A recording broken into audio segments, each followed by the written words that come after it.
Okay, now we have already mentioned previously that inside stars most elements are fully ionized.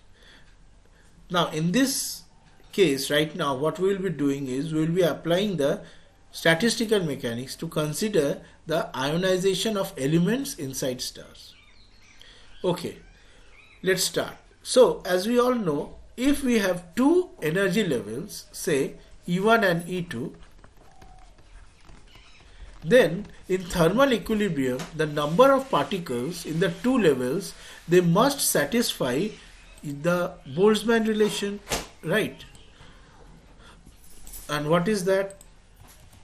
This is the Boltzmann relation. Okay, now we know this. So this is our Boltzmann relation.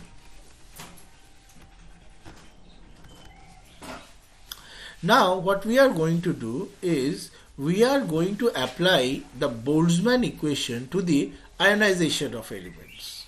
Okay, so let us consider first two ions. So we will consider two ions.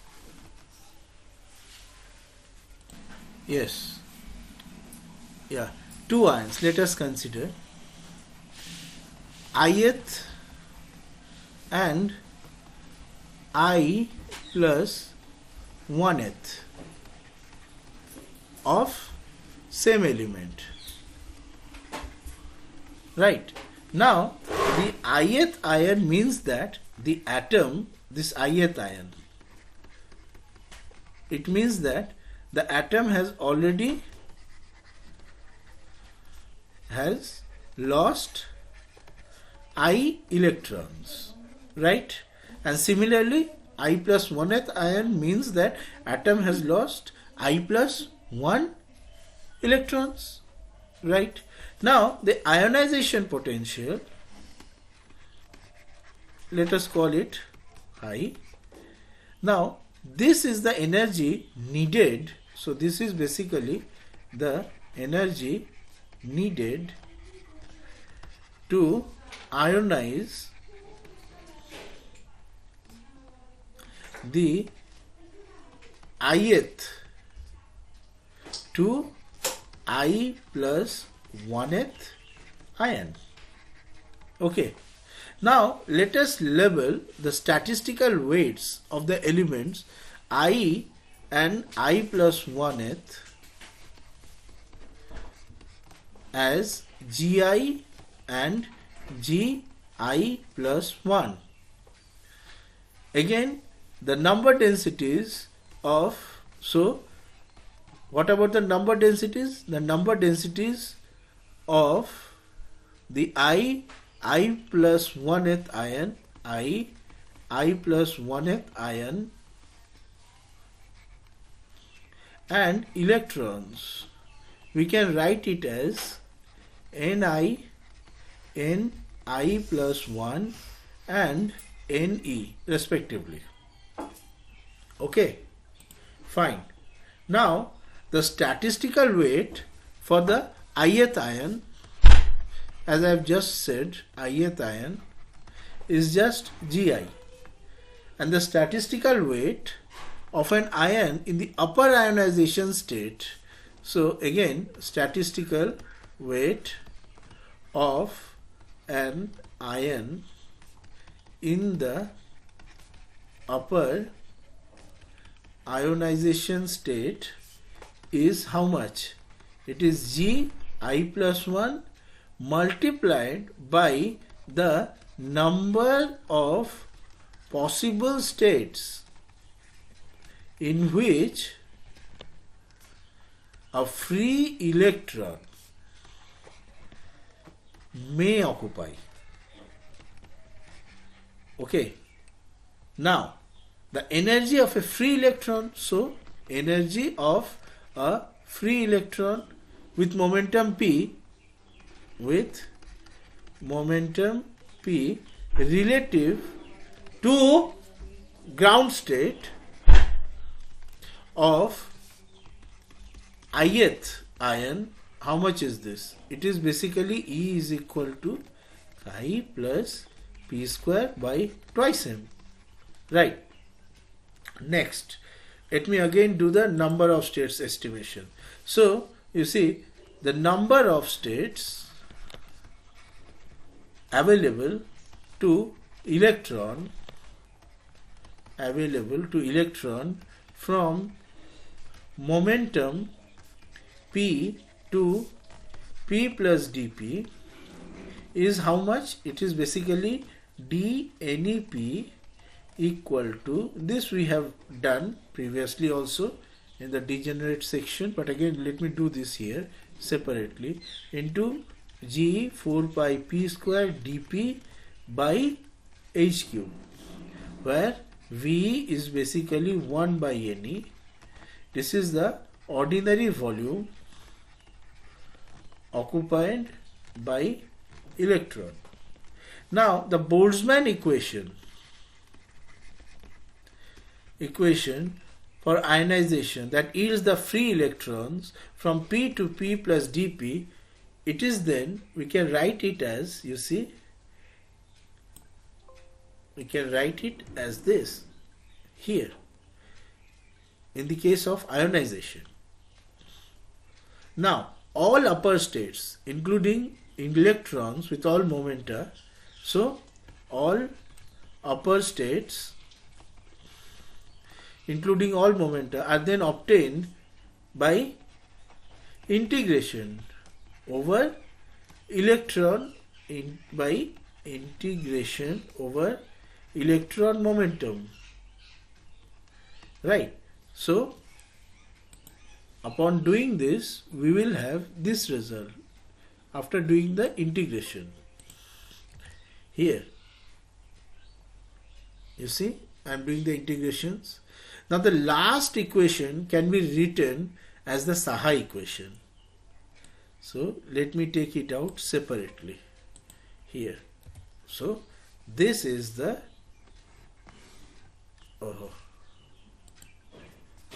this is the Saha equation.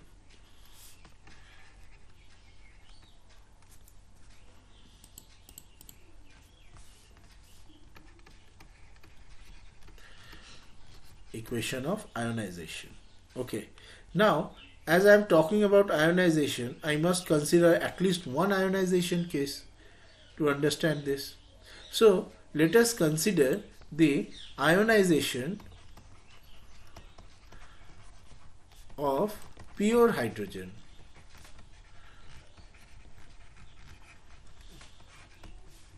This is the simplest case, right?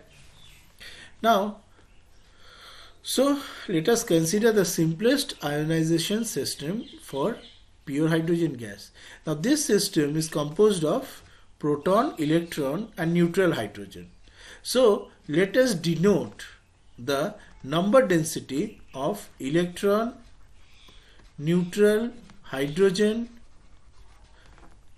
and all hydrogen as Ne, NH0 and NH. Obviously we have, you see, NH equal to NH0 plus NH plus. And what is NH plus? Of course, this is equal to Ne. And the degree of ionization, what is this? Let us define it. So, degree of ionization, we can define it as X is equal to NH plus divided by NH. Now, when the gas is fully ionized, then we have X is equal to 1, and fully neutral, then we have X is equal to 0. So with this definition, you see, we have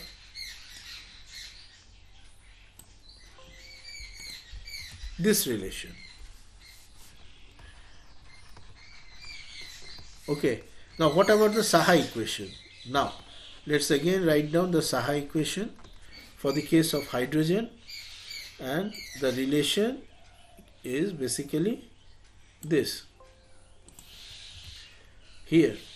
Now, of course, for the for hydrogen atom, H atom, we have chi is equal to 13.6 electron volt.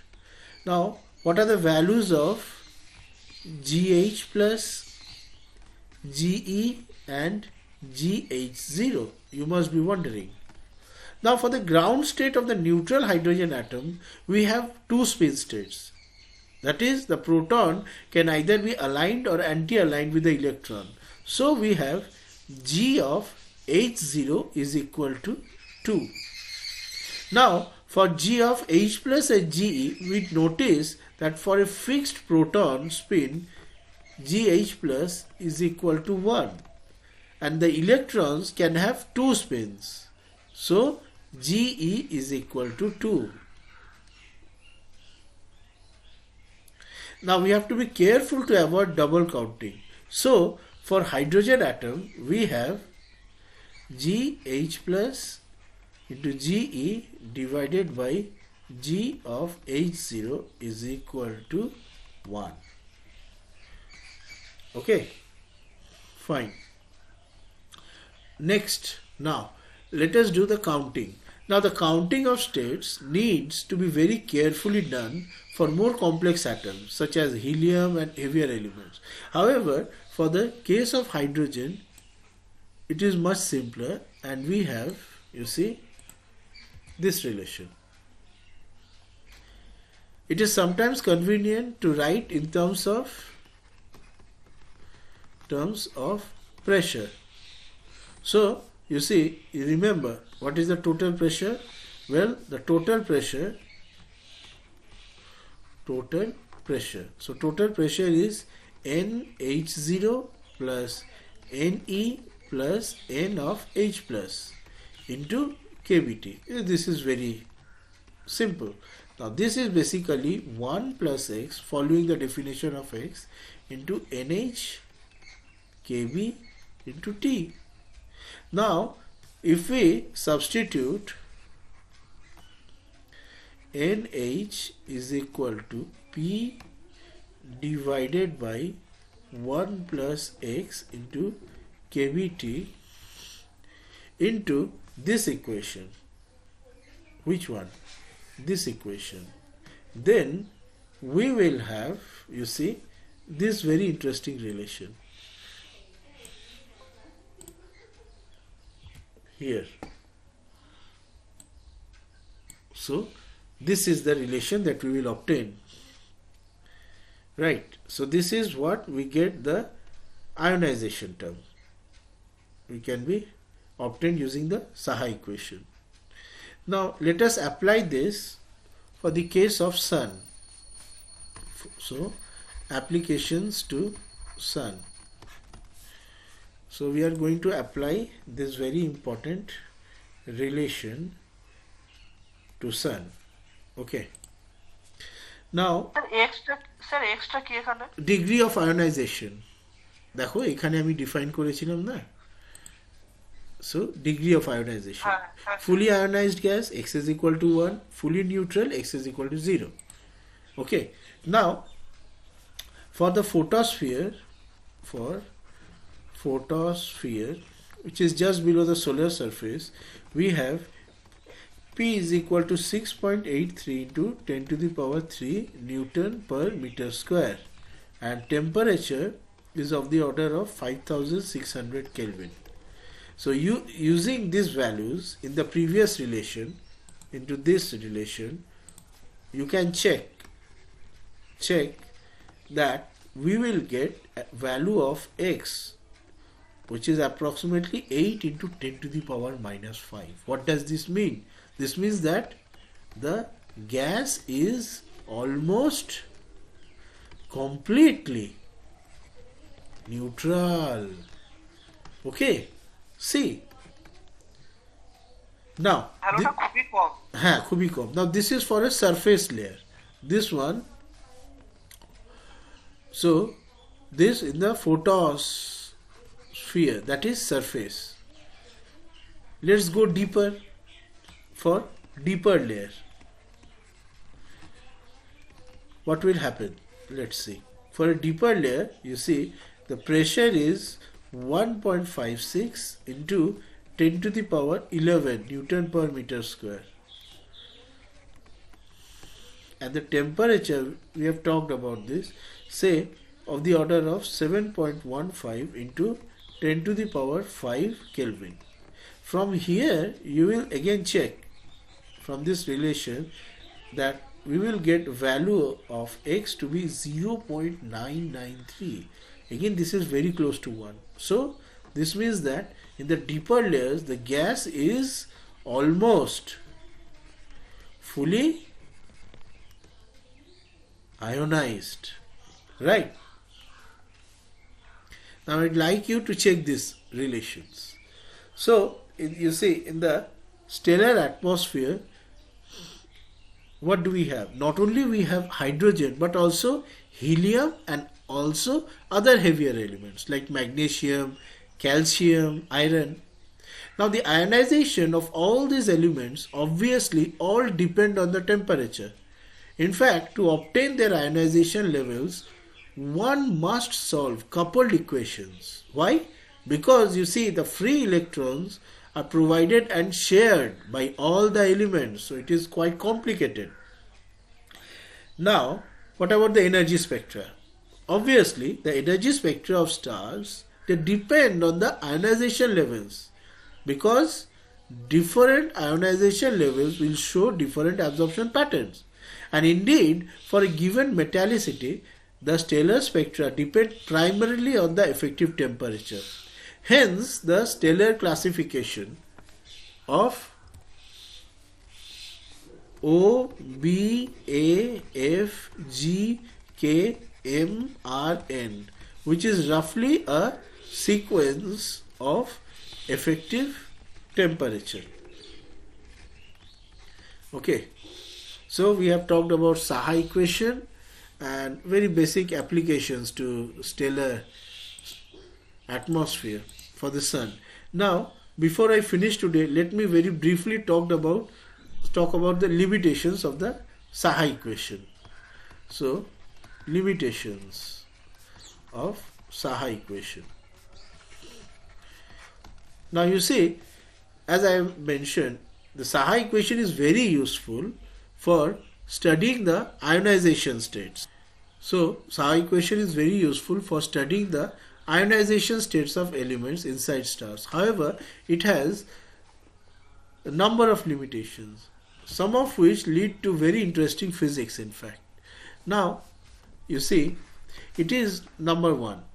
Now, it is very clear from the derivation of Saha equation that we have assumed LTE or local thermodynamic equilibrium, and further it only applies when electrons follow. So we have assumed LTE, and it is also applies, it is valid when electrons follow the Maxwell-Boltzmann distribution, right?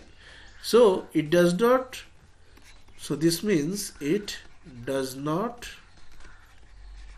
apply to cases when the electrons are degenerate, such as those in white dwarfs. Okay, now second point, you see, if we apply the Saha equation to the center of the sun, then we have, you see, PC is equal to 2.6 into 10 to the power 16 Newton per meter square, and TC is equal to 1.6 into 10 power 7 Kelvin. So where we have these values, right? For now, so at the center of the sun we have these values, and let us take x is equal to 1. Now, upon doing this, you will find that we get the value of x approximately equal to 0.76. What does this mean? This means that 24% of hydrogen is neutral. However, the partial ionization is misleading. Why? This is because at in the central region, the density is so high that the ionization potential of hydrogen is lowered. Now, this is the physics of the so-called pressure ionization.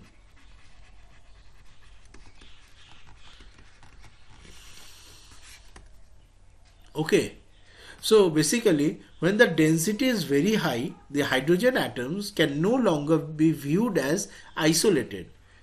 Instead, they touch each other, and this can be easily seen as follows. You see, rho c of the order of 1.5 × 10 to the power 5 kg per meter cube. Now, this implies a number density of hydrogen and a mean separation of this value over here. Now, look at the mean separation here. This mean separation is smaller than the Bohr radius. This mean separation is much smaller than the Bohr radius, which has a value of 5.3 × 10 to the power minus 11 meter. Therefore, in this case, the atoms touch each other, and as a result, the electrons are shared among different protons. Now, because electrons are fermions, the shared electrons are constrained, which means their wave functions must satisfy the antisymmetry. In other words, their phase space is more limited, and therefore they are forced to move into higher energy levels. Now, this is equivalent to say that the ionization energy is lowered. You see, so because the electrons are globally shared, there is yet no completely satisfactory theory for this pressure ionization. Now, before I finish, let me just mention a few words on this general Saha equation. You see, here this equation I can write it as like this. So, Ni by Ni plus 1 by Ni. So, this is basically proportional to 1 by Ne. So, this term goes over this side. So, 1 by Ne t to the power 3 by 2 into e to the power minus chi by kBt. Okay. Now, from this equation, we can get the idea that ionization increases with temperature, since more energetic collisions are possible in a higher temperature region, right? So this means ionization increases with temperature, since more energetic collisions are possible for higher temperature. Another thing which we observe is that for a given temperature, for fixed temperature, you see this ionization decreases. This is inversely proportional to Ne. So decreases with increasing electron density. Now, why? This is because of more recombination of free electrons with ions. Okay. Now, another very interesting thing we can do is we can discuss in a very simplified way the degree of ionization of the various elements. Now, this is the real way of discussing the ionization as we have done here for the case of hydrogen. However, if we have to do this for other elements, we have to do a simplified approach. So, basically, a simplified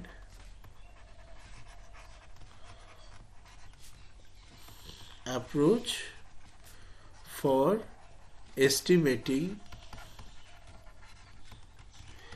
the degree of ionization of various elements.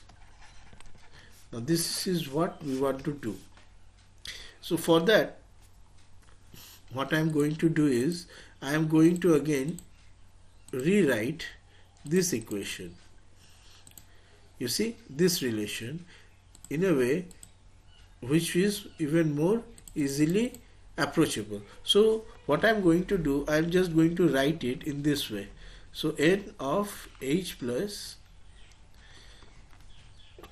this time I am not introducing H, I am just writing it like this. So we can write it as N of QE divided by NE into exponential e to the power minus EI by kBT. Okay, now what is this NQE? This is basically a constant. So this is equal to 2 pi ME kBT divided by H square whole to the power 3 by 2, and this has a value of 2 into 10 to the power 21 T to the power 3 by 2 M per cube.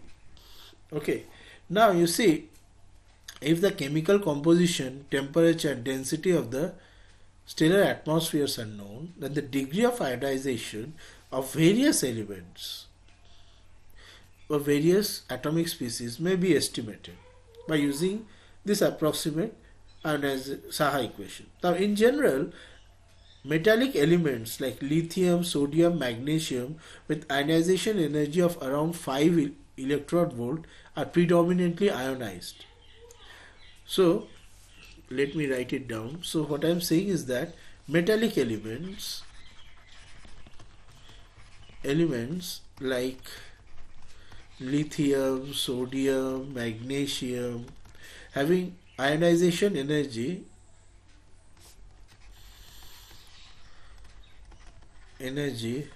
of about 5 eV, they are predominantly ionized, whereas elements such as hydrogen, carbon, nitrogen, oxygen and so on, which have ionization energies in the range 10 to 20 eV, they are partially ionized. Whereas now helium and neon, which are noble gas elements having ionization energies above 20 eV, they are only partially ionized even in hottest stellar atmospheres. 3 cases. Now let us try to understand this. Well, you see, the general solution can be understood by considering the ionization of 3 respective elements. Let us consider the 3 respective elements: sodium, hydrogen and helium. Now each of them have an ionization energy, sodium having 5.14 eV, hydrogen has 13.6 eV and helium has 24.6 eV. Now if the ionization energies are substituted in the Saha equation, then let's see what we can have. See, so this is what we will have because of these values. Now if we consider the solar photosphere, say having temperature of T is equal to 6000 Kelvin, of course for our sun, then what we will have is the following. You see, number of sodium ions, ionized sodium, this is approximately 10 to the power 7 of number of this case hydrogen. Similarly, what about helium? You see, for helium it is on the other hand different. this is 10 to the power minus 10 of n hydrogen by n hydrogen here. Now I would like you to check this yourself. So you see, the ionization of metallic elements plays a very crucial role in stellar atmospheres. What we see from here is that the ionization of sodium is a factor of 10 to the power 7 times larger than the ionization of hydrogen. Now this factor more than compensates for the low abundance of sodium relative to hydrogen in stellar atmospheres. You remember, right? The abundance is 10 to the power 6, 10 to the power. Now, abundance of sodium is of the order of 10 to the power minus 6 in stars like Sun. Whereas, look at this term. This is 10 to the power 7. So, what does this mean? This means that even though stellar matter largely consists of hydrogen and helium with traces of heavier elements, most of the free electrons in stellar atmospheres are due to ionization of metallic elements like sodium, right? Now, moreover, the degree of ionization of other elements such as hydrogen and helium, they depend on the concentration of these electrons. For the solar atmosphere, you see, T and Ne, it is of the order of T is of the order of 6000 Kelvin, whereas Ne is of the order of 10 to the power 19 per meter cube. Now, if we substitute these values into the Saha equation, what we will obtain is this.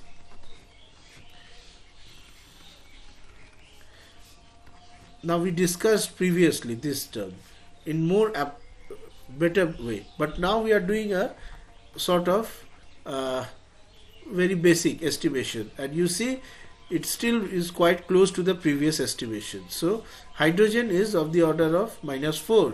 What about helium? Helium ionization, this is of the order of 10 to the power minus 14. Then what about sodium? For sodium, you see, the value is of the order of 10 to the power 3. So what does this mean? So this means that in the solar atmosphere, hydrogen is partially ionized. So hydrogen partially ionized, helium hardly ionized, hardly ionized at all. And what about sodium? Sodium is predominantly ionized. Okay.